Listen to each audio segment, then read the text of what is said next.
A very good morning to you. Thank you so much for and thank you for the opportunity. The conversation. Let me first ask, how has it been so far? The month of Ramadan, the fast, how has it been? It's been very good.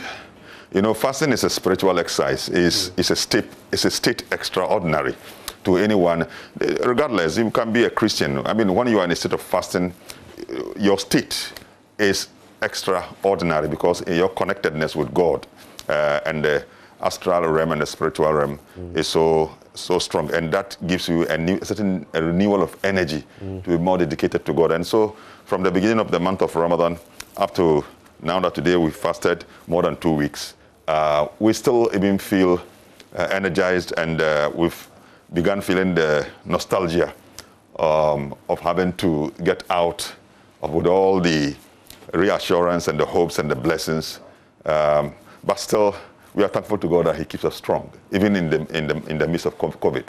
So obviously this is a month, maybe you could liken it to the Christian or the Catholic Lent. It is a month set aside to foster a deeper spirituality. Yes. I mean, for those who understand fasting, fasting is a journey, a journey towards in your inner world. It's a departure from your too much concentration on the physical dimensions of life and existence, and a concentration into, in fact, matters that matter most in the life of any person who connects with the spiritual world. So you can be a Christian, you can be a Muslim, you can be anything. Once you have a concept of fasting, in the state of fasting, there is something special that you do with your Creator, and I think it's so important. That's why, if you take for Muslims, when we talk of fasting, I like to say that fasting is not synonymous with self-abnegation, self-torture, self-punishment,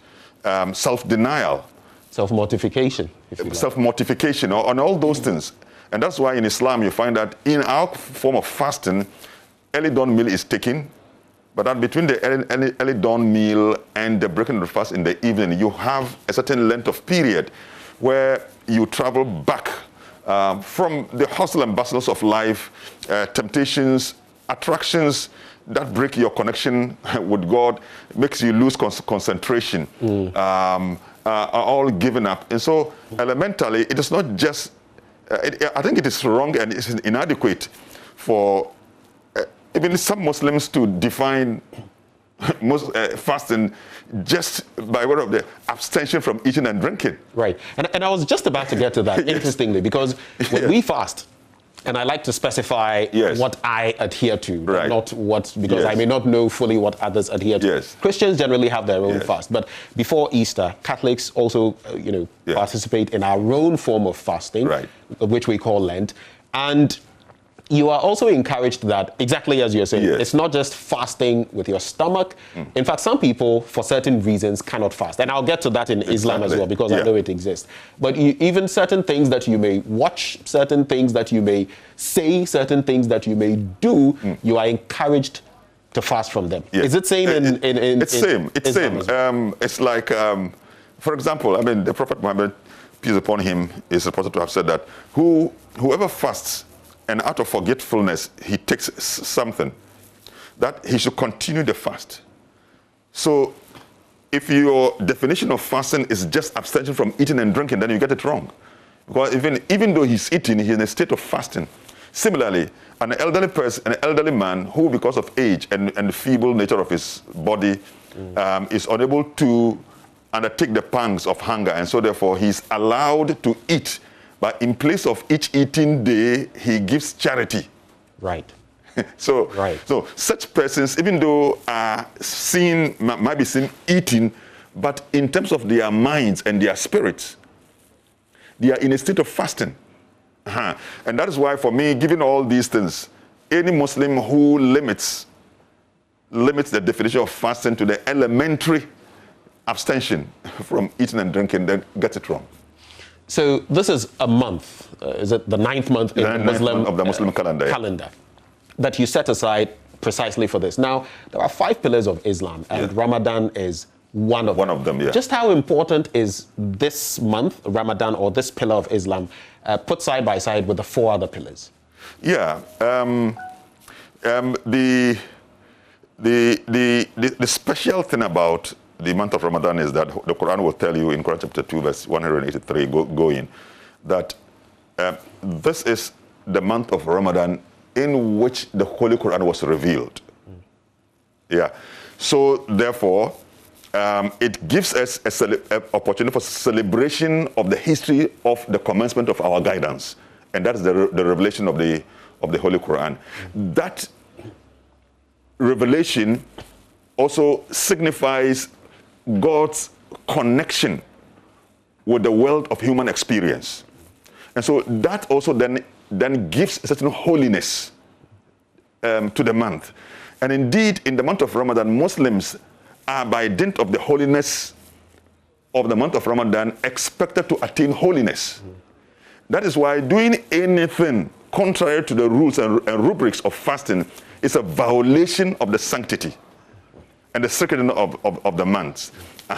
So that special holiness that comes with the month of Ramadan, especially because of the revelation of the Holy Quran, set it aside. And God said, I have made this one holy and special for you, for your fast. And therefore, whoever lives to see the month or to live in the moments and the days of Ramadan, let him fast these few number of days. Call them few because it is related to the days of a whole year. So if you take 30 days out of how many days making a year? 365 days. You find that it's just a minimum number of. So the Quran says fasting a minimum number of days, but it makes it so incumbent for you so that you can experience the holiness that happens in the month of Ramadan. Holiness that manifests in your total being.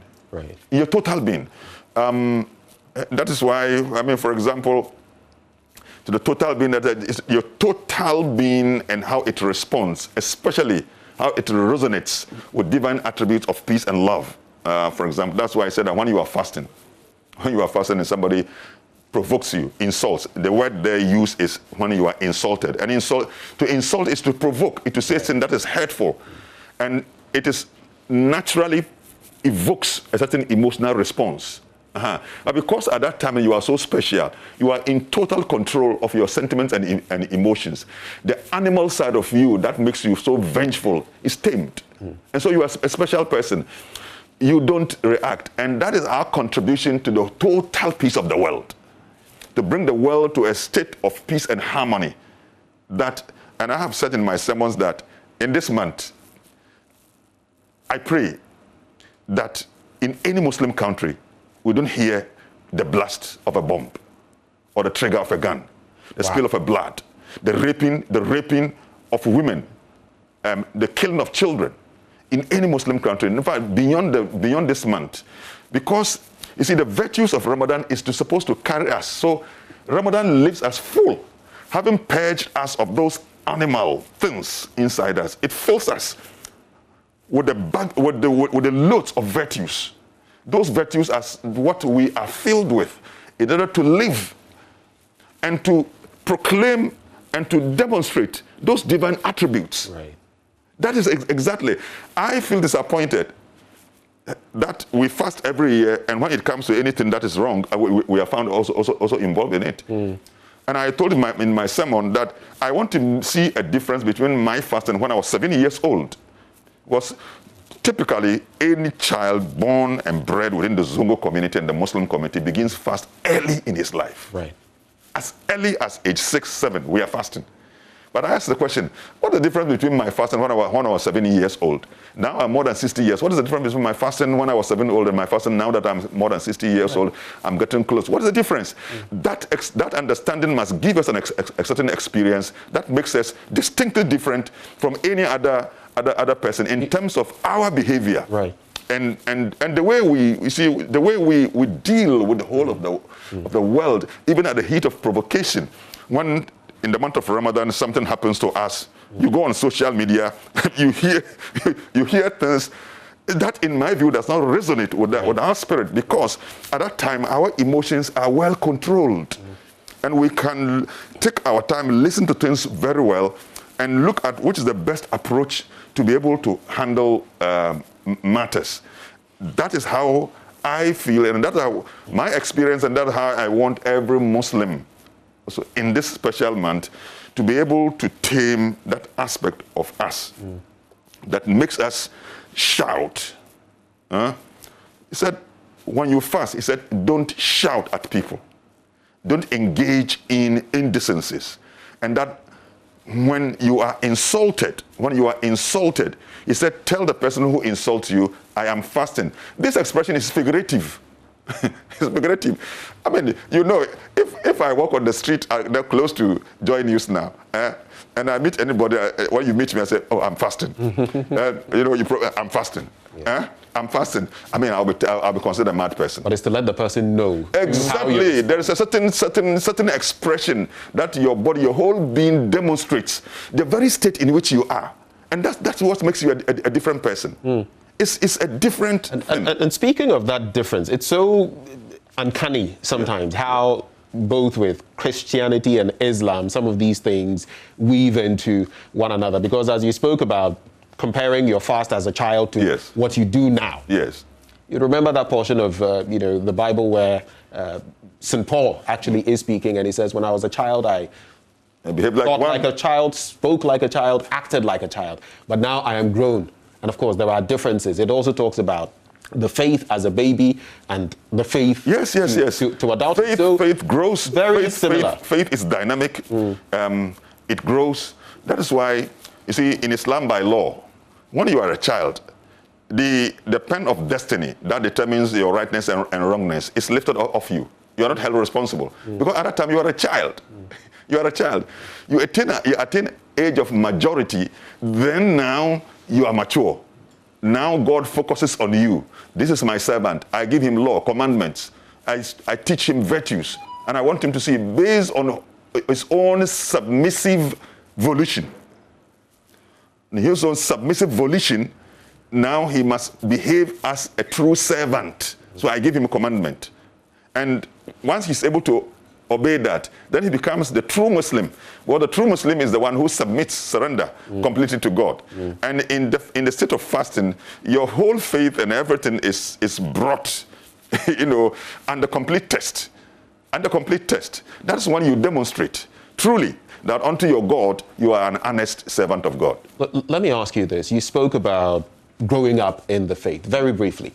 I was talking about this only a day or two ago, that we've had a lot of Christians in key positions in our country, even as we talk about the faith, and some who have even left this country, and that if we are where we are, it is because we have failed, even in the observance of our faith. Yeah. How do you find it when you also see Muslims, for example, who get into key positions and don't deliver what the people expect, or who are even, embroiled in some form of corruption and all that? Yeah. How does it make you feel? No, the disappointment is great. And I can see this disappointment myself. I feel it and I observe it. I have told myself that I can't see the connection between Islam and its virtues and the reality of our lives.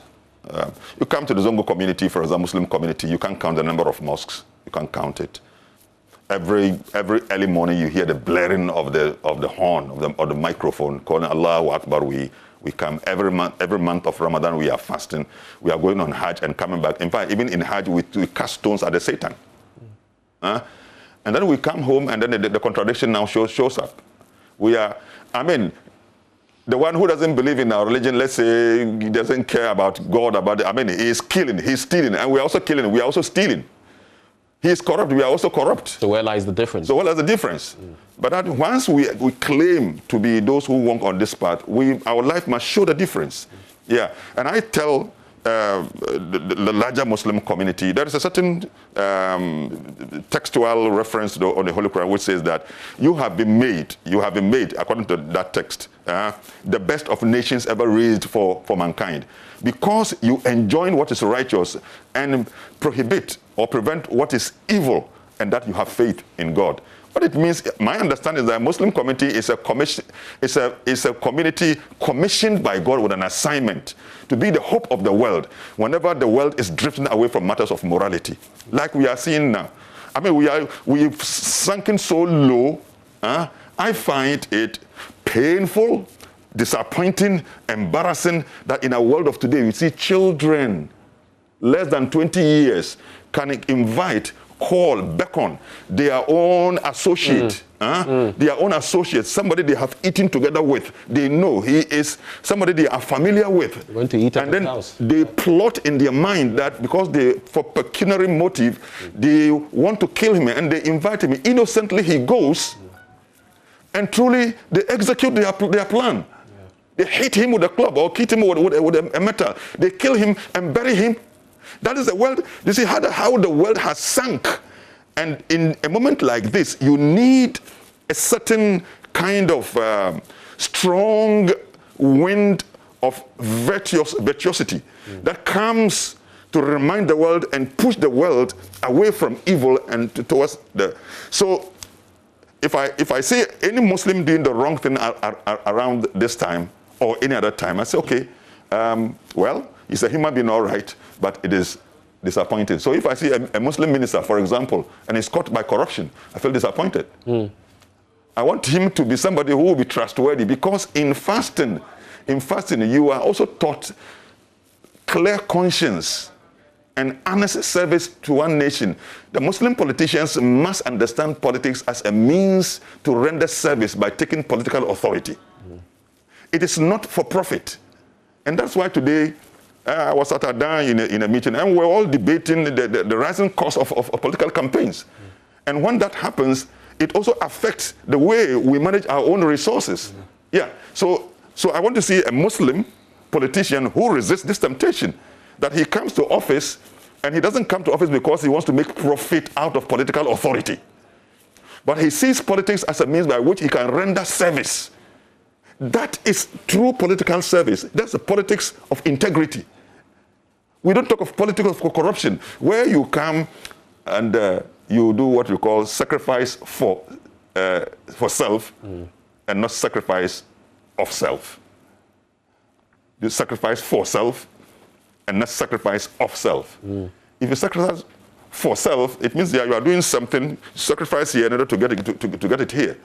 You spend all giving money and so on and so forth, only that when you come to office, you exploit the circumstances of the office in order to make profit. And I think that Muslims and Christians, I listen to Christian preaching, and I think when it comes to matters of virtues, preaching virtues and righteousness, I think that we share common values. Right. So I feel disappointed anytime when that thing happens. Right. Yeah. And so we're having a discussion on Ramadan, on this month of fasting when it comes to our Muslim brothers and sisters. And we're getting a lot of insight here being shared by Sheikh Aremeyaw Shaib, who actually is spokesperson for the national chief imam and a man of great wealth when it comes to the Muslim faith. But Sheikh, the interfaith setting in our schools is one that we have beautifully executed for a long time. I remember back in Bishop Herman, in the boys' school, same happened. The Muslims were doing their thing, praying, we were doing our own thing. But in recent times, and we'll get back to the bit about Ramadan, a few more things I'd like us to look at. But we heard of that case where a father had to drive from here in Accra all the way to the Wesley Girls High School to interact with the school's authorities over his daughter, who was supposedly not being allowed to practice her faith in terms of observing Ramadan, the fast. I know the Muslim caucus in Parliament has had some sort of engagement with, the Methodist Church. But what is your take on that? What is your understanding of the matter? What message do you want to put out there? Well,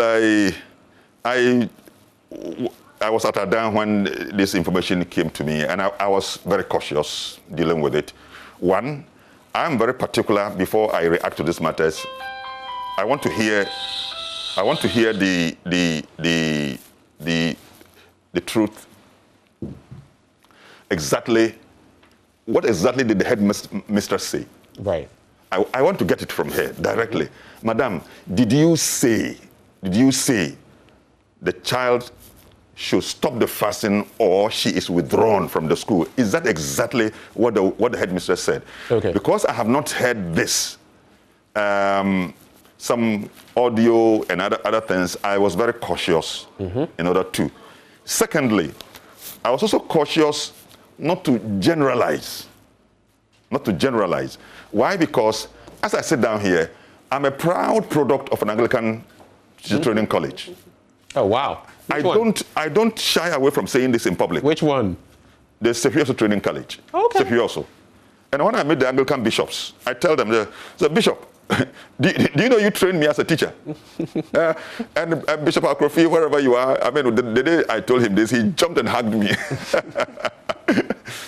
You see it. So I have been a beneficiary of a Christian mission school in training me as a teacher. As I speak to you now, I know the situation in Presec. Muslims in Presec are treated very well. They are treated very well. So if these matters come, I would not want to generalize. Yeah. And as if that all Christian schools are mistreating. But I know that there are some of the schools where still Muslim, and Wesley girls have been on record for a long time. We had to establish the fact, one, we are told... When you say they've been on record for a long time? Yeah, for a long time, that Muslim students there are not being given one. They are not allowed even to say their prayers. You come to the 5 prayers of the 5 prayers. You come to school, they see a copy of the Quran, and they would either take it and throw it away, or somebody will seize it. You know, the psychological trauma that they are taking through, because your whole identity. Meanwhile, the CSSPS system had placed you, you know, in such a school. Though you made a choice, but that you have been placed there as a child who is a citizen of this country and has a right to education which is a lifeline to successful life. And yet, you find, I mean, somebody who, either by the dictate of the faith or whatever, claim of discipline or whatever, says that, look, we will not allow you. Or I hear some of them will have to stand on their beds and say their prayers because, and then, wow. Yes, yeah, and then the latest one, that is that, which I am yet to establish, that the girl is going to fast, and then she's been asked not to fast. If she forces to fast, then she will be withdrawn, and then the father comes. I discussed it with the chief imam. Actually, chief imam himself has drawn my attention to this in his inner chamber during the time when this Rastafarian issue came up. Right. And this issue of Muslims also now took advantage and came up. So he asked me to make some findings. I had to now talk to the president of the Ghana Muslims Association to give me the list of schools, all the schools where Muslims are having problems. Right. Where they are not having problems, so that we will know and be specific. If it's Wesley College, then we must talk about Wesley College. If it's St. Mary's, then we must talk about St. Mary's. Right. So that we don't use the same brush to paint all the schools. We were in that process when this one also came to add to it. Anytime Chief Imam hears this, he feels disappointed, he feels worried. When he calls and talks to me, it's like, well, these are the people that they hail praises on me. They show me great respect anytime, but my grandchildren are in their schools, and my grandchildren are not treated well. I mean, he feels, yeah. But meek as he is, the chief imam will never tell you, go and shout, go and do that, but that he feels disappointed. And I feel disappointed if truly, I have been a teacher, and I understand the psychological implications of this. Any child you mistreat within the school system, the psychological impact on his being as he grows further. Just like a child who is abused in the house for too long, or a child who is exposed to abuse, he sees his father slapping his mother, kicking his mother with foot. That child will grow to become a violent person when he gets married. The same thing, any child who is mistreated, treated with indignity, disrespect, his rights are abused, that child will grow never to see anything wrong with abuse of human rights. Right. And I think that as teachers, even within the mission, within the mission, we are told that compassion is something that we uphold.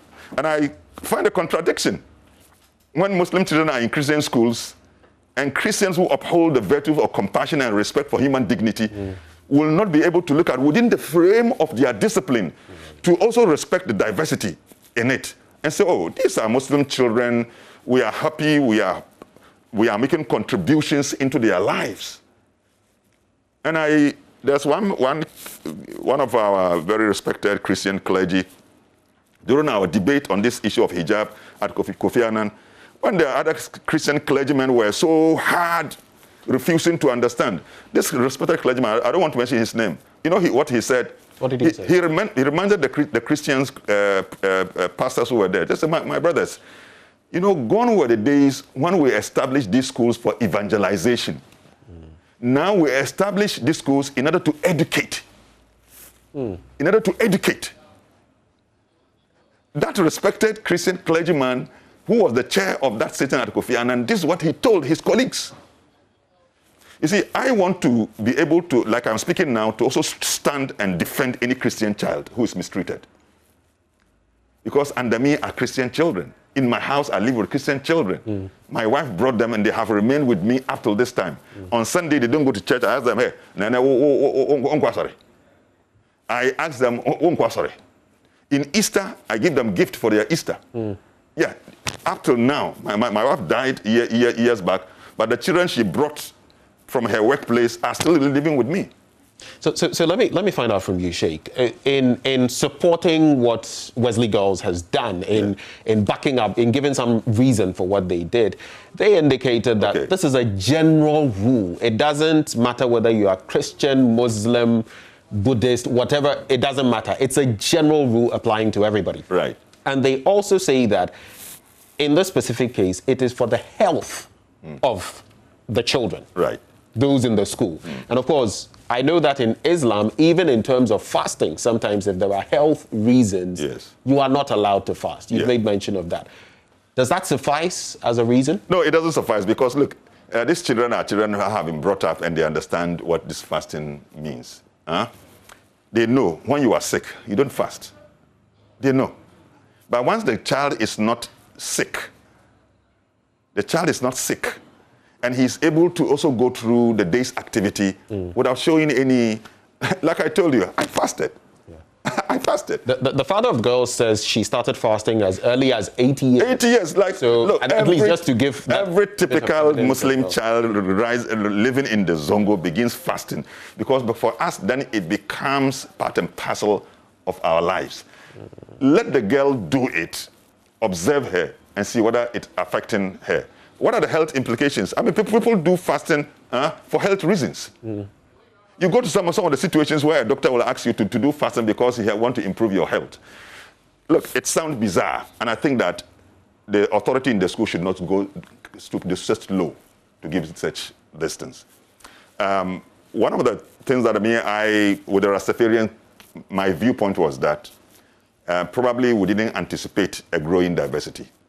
So even though our constitution has given us framework for respecting diversity, telling us that the right to believe, to profess a religion, and the right to manifest the religion has been there. So it means our constitution has anticipated a certain diversity. So it is wrong. 5 of the constitution.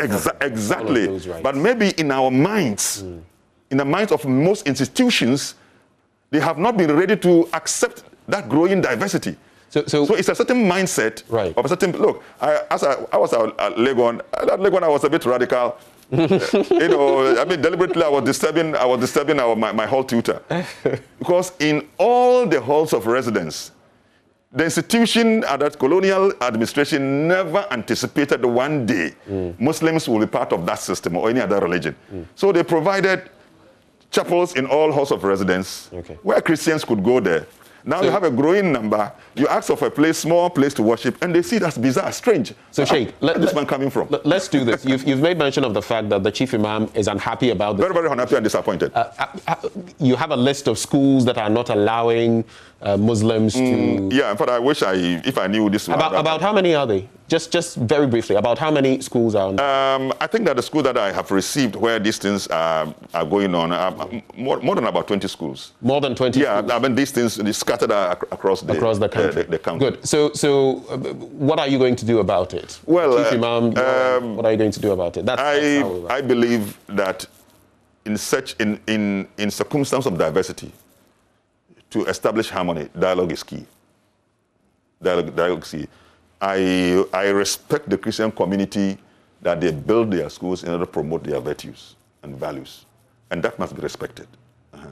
But given that we are in a situation where such schools have also become public schools, I think we need to dialogue around how do we treat people of different faith traditions who are in these schools within the framework of what is the school's rules of discipline, that you'll be able to do this. I do not support the adversarial approach, conflict, shout, and those things. I think that I will go with the Chief Imam's approach that, one, we appeal to the mission schools, the authority of all the Christian mission schools. Okay. Chief Imam is saying that those children in their schools are his grandchildren. And the way they accord him all the respect and the accolades and the reverence they accord him, they should also look at that same thing and accord his grandchildren similar treatment of dignity. Okay. Whenever there is any problem, then from there, I think the National Peace Council was also given, which I remember now, was given the assignment to facilitate dialogue between the Muslim community and the Christian mission schools to look at how really we must all get to address this thing so that when we can address it once and for all, it will be helpful because it has security implications. The anger, look, I receive insults a lot. When these things happen, even I, as I'm speaking this way, I receive insults. I said, in other words, I'm not coming out to shout, to talk, to attack. They don't see me doing that. So the anger is something that terrorists can exploit. I have no doubt in that. Let us not provide the soft spot for terrorists to say that Muslims are mistreated in Ghana and so therefore they can recruit. I tell the Minister of National Security, it's a matter for national security and they must get involved. And that's how we end this conversation. It's a matter for national security. That's how important it is. Let's not open the way for terrorists to exploit the situation. Sheikh, we are ever grateful whenever we call upon you. Thank you so much. I think it's only fitting to say, peace be unto you. Peace be unto you too. We remain brothers and sisters. Yes. And hopefully this matter of the 20 schools will be we'll find a way out, inshallah. Sheikh Aremeyaw Shaib is spokesperson for the National Chief Imam. And he joined us this morning, and maybe we'll have more such events when it comes to Ramadan.